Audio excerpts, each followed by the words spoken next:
Federal Drive is presented by GEHA, Government Employees Health Association, proudly providing health and dental benefits to federal employees and their families. Visit GEHA.com. Federal agencies are shifting their small business contracting goals, but not all small firms are seeing the benefits.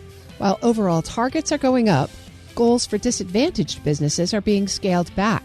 Here to explain what's changing, why it matters, and what it could mean for small contractors trying to compete is attorney with Koprince, McCall & Potroff, Stephanie Ellis.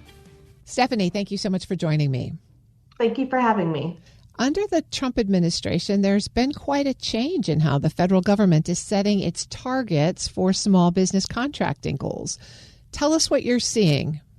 Sure. So when Executive Order 14151 was introduced, which the title to that executive order is Ending Radical and Wasteful Government DEI Programs and Preferencing, that put into effect a lot of changes in the way that the agencies were setting the small business contracting goals, particularly those that are applicable to small woman-owned small businesses, to service-disabled veteran small businesses, to the small disadvantaged businesses that had the biggest effect on those, which that includes the 8A program.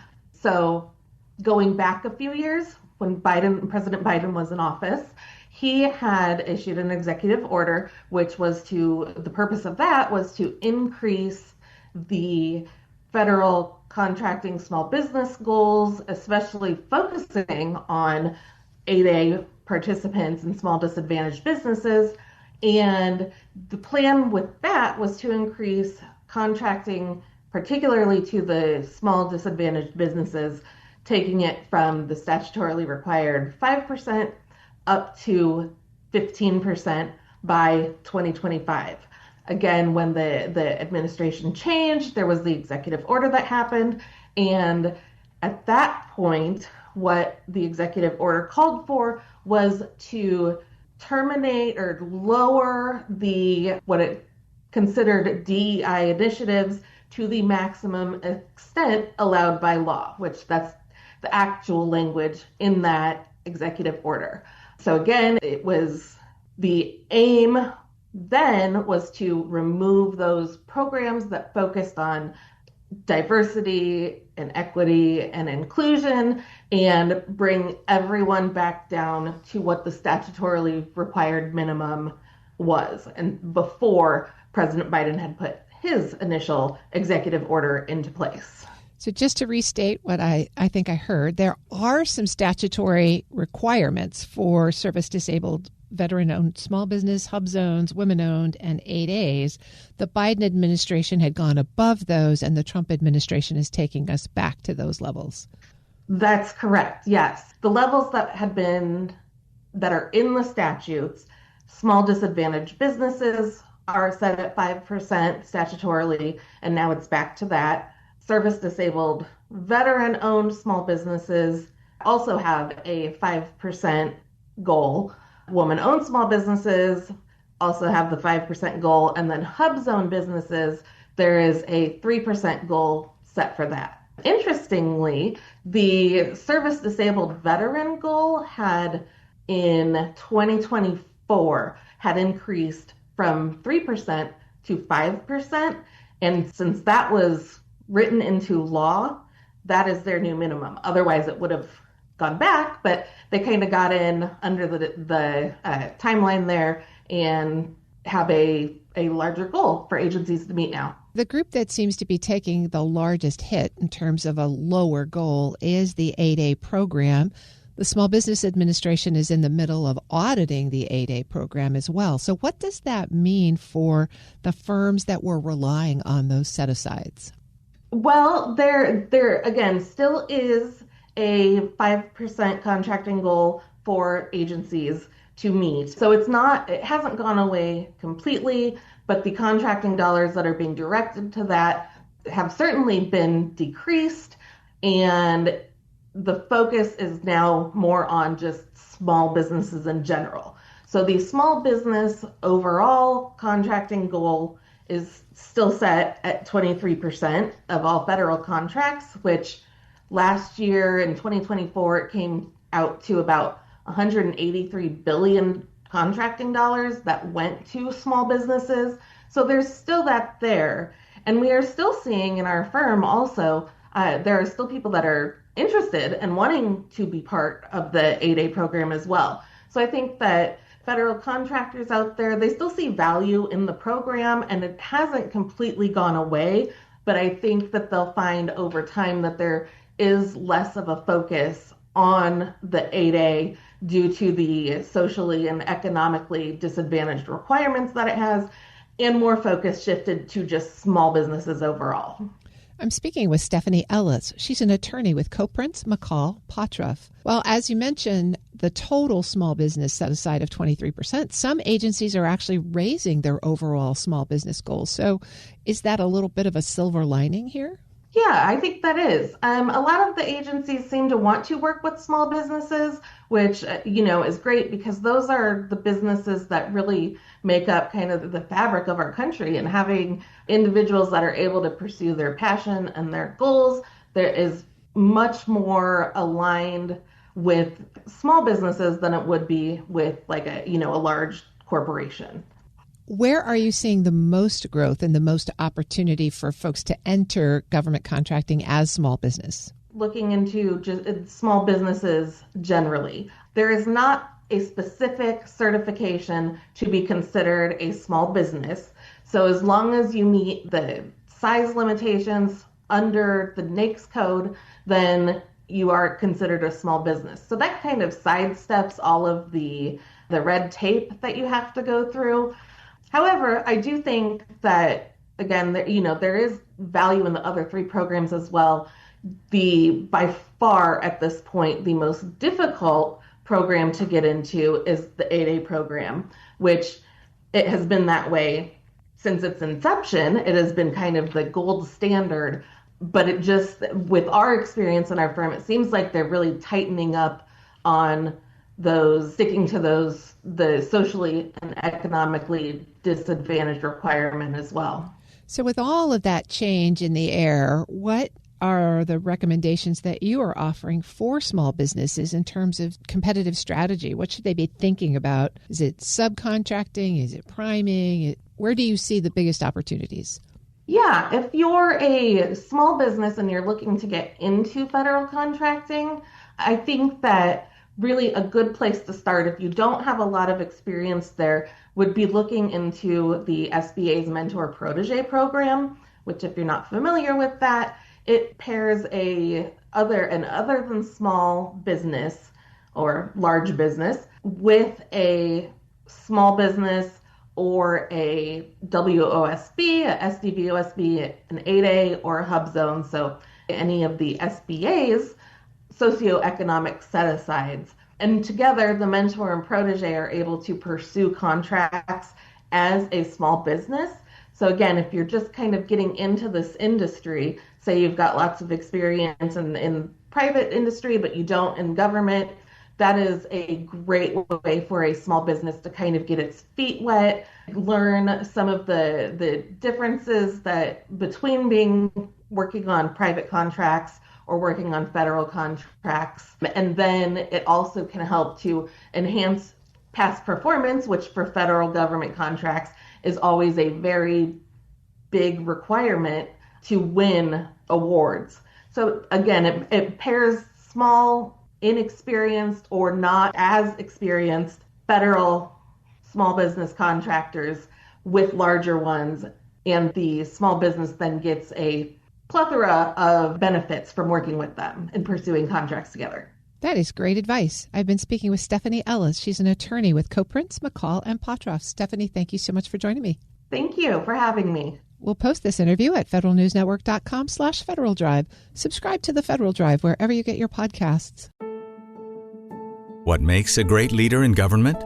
Christine Harada joins WEPA CEO Shane Canfield to reflect on her journey from aerospace engineering to the White House. In this episode, she shares lessons on public-private collaboration, leading with purpose, and why service, not power, should guide leadership. Hello, and welcome to the Lessons in Leadership podcast. I'm your host, Shane Canfield, CEO of WEPA. Today, I'm joined by Christine Harada, former Senior Advisor at the Office of Federal Procurement Policy within the Office of Management and Budget. Ms. Harada, welcome, and thank you for joining me. Thank you so much for having me. You spent portions of your career working in both the public and the private sector. And from your experience, what makes leadership in the federal sector different than the private sector? At the highest level, leadership in the public sector is very fundamentally at its core mission-driven. Right? The work is in the service of the public good, and the goals and the programs are frequently long-term, they're systemic, and they're incredibly complex. And success, isn't necessarily measured by quarterly earnings. We don't have that kind of drumbeat, but certainly more by the lasting impact that we have on Americans' lives. What's also unique about public sector is, in my view, the profound sense of history that you feel. And I think certainly I was very aware about the work that I was doing and how it builds on the efforts of those who came before me, and that future generations of leaders also depend on the decisions that were being made today. And that, for me, certainly provided a greater weight of responsibility. That's a wonderful answer. And I was in the private sector for much of my career, and now WEPA is a nonprofit, and I really relate to what you said about being mission-driven rather than profit-driven. You've got a long-term view, and always at the core of it is serving others. Yes. Is there a moment that stands out to you from early in your career that influenced your leadership style later on? I started out my career as an aerospace engineer, building satellites in airplanes. And when I first entered the workforce, my organization at the time had 120 people. We were a large company, 120 people, 4 women, and I was the only woman of color. I was also the youngest throughout the entire organization. And so, I remember having an experience when I was doing some engineering work. We had a design review, and I had seen some issues with the flight software that I pointed out. At the time, they're like, maybe it's not really that big of a concern. I was like, but in my heart, I knew that the issue was real and stayed with it. And sure enough, a few weeks later, that topic came up again, and we addressed it. Turns out my concern did indeed prove to be valid. And so it's just one of those experiences that really sank into me around ensuring that I am listening to everybody, period, end of story, within the organization. Really thinking through about how do we take into consideration opinions from all different spectra. As a third-generation Japanese American, right, I was raised to be humble, keep your head down, and work hard, etc. But at times, leadership also requires you to speak up, do so politely, with courage, etc. Even though you may be the only voice in your room, but certainly trust your voice. It also really helped shape my belief around diversity. DEI programs right now are viewed in a negative light. We're all mosaics, and they become better because you have those different experiences. And that's really stayed with me throughout the entirety of my career. The diversity issue is a really big one. Coming from the insurance industry, that's an industry which is working on that. It's really a diversity of viewpoint and perspective and experiences that does influence your business. And more diverse employee bases absolutely helps. Was there a time in your federal career, perhaps when you were at OMB, that you faced what you consider a real challenge? And how did you overcome it? One moment that really stands out in particular was when I was serving as the Federal Chief Sustainability Officer during the Obama administration. We had set, like many administrations, had set some really ambitious goals, very, very, very ambitious goals around how do we think about making the federal government's operations much more sustainable. But the challenge wasn't so much about the scale or the technical capacity of the organization. A lot of it was really centered around the funding. We overcame this largely by being very strategic, helping out with blocking and tackling with the variety of legal issues or legal questions that might have come up, like how do we address this? Certainly in the federal government, you're more often leading through influence as opposed to pure form authority, and that you really need to listen deeply, communicate clearly with folks, building out those coalitions and engaging with your stakeholders. And I know many folks in government speak like that, but that is the truth. As someone who's spent time in both the federal and the private sectors, what makes the relationship between the two sectors important?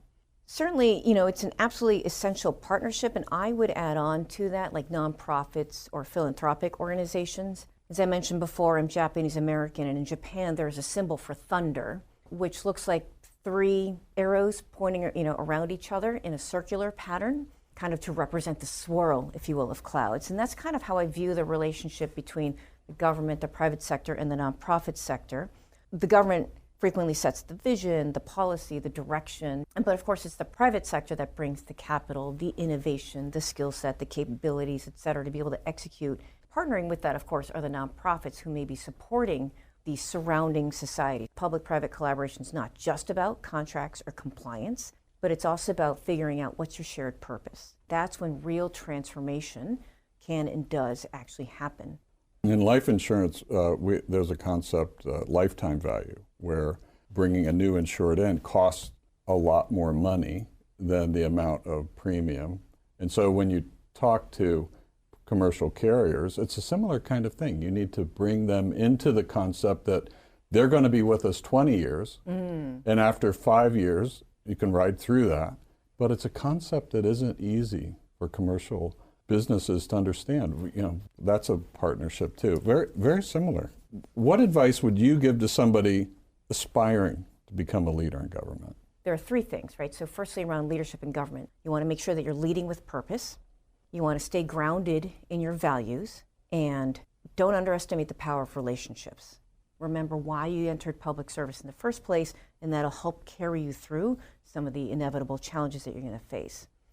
Making sure that you are also investing in relationships. In government, you rarely have full control, and I think this is, in my view, more important in government than perhaps in the private sector. You are frequently leading through influence. You are collaborating with very different parties who frequently have very different agendas than you do. And so building that trust, investing in building that trust and planting those seeds earlier and along the way in your career, I think is absolutely critical. And certainly last but not least, I would say, don't feel that you have to have it all figured out on day one. Absolutely stay open to the unexpected. Say yes to the opportunities that stretch you, and know that you can lead from wherever you are. It's not just about position or hierarchy. It's about the impact that you can have. What wonderful advice, especially in today's world, which is a little topsy-turvy. Who is one person, someone you know personally, or perhaps someone well-known, that's impacted your leadership style? The leaders that particularly stand out for me are Colin Powell, a woman named Carla Harris, who was a managing director in investment banking, and then last but not least would be my father. Starting with perhaps the more famous one, Colin Powell. I read his biography, loved his perspectives and the rules of leadership that have been particularly influential for me, right? So get mad, then get over it. Share the credit. Perpetual optimism, a force multiplier, things of that nature. And hearing his story was certainly very inspirational for me. And so I certainly very much look up to him and as a role model. The second person that I mentioned is a woman named Carla Harris. She's an African-American woman, became a managing director at an investment bank in the 80s, at a time when there were not that many women of color in investment banking in New York. And so she's published a book called Her Pearls of Wisdom. It's one of her trademarks. She always wore a pearl necklace, and she has pearls of wisdom around how can you be authentic and build relationships to be successful in super challenging environments. And she had a lot of guidance on the importance of finding sponsors and mentors. And certainly last but not least, my father is really my why for I do a lot of the work that I do in the public sector. He started out life like many other, immigrant kids in poverty. He was a strawberry farm laborer. Japanese Americans at the time were not allowed to own the land, so we worked the land. He grew up in that kind of environment.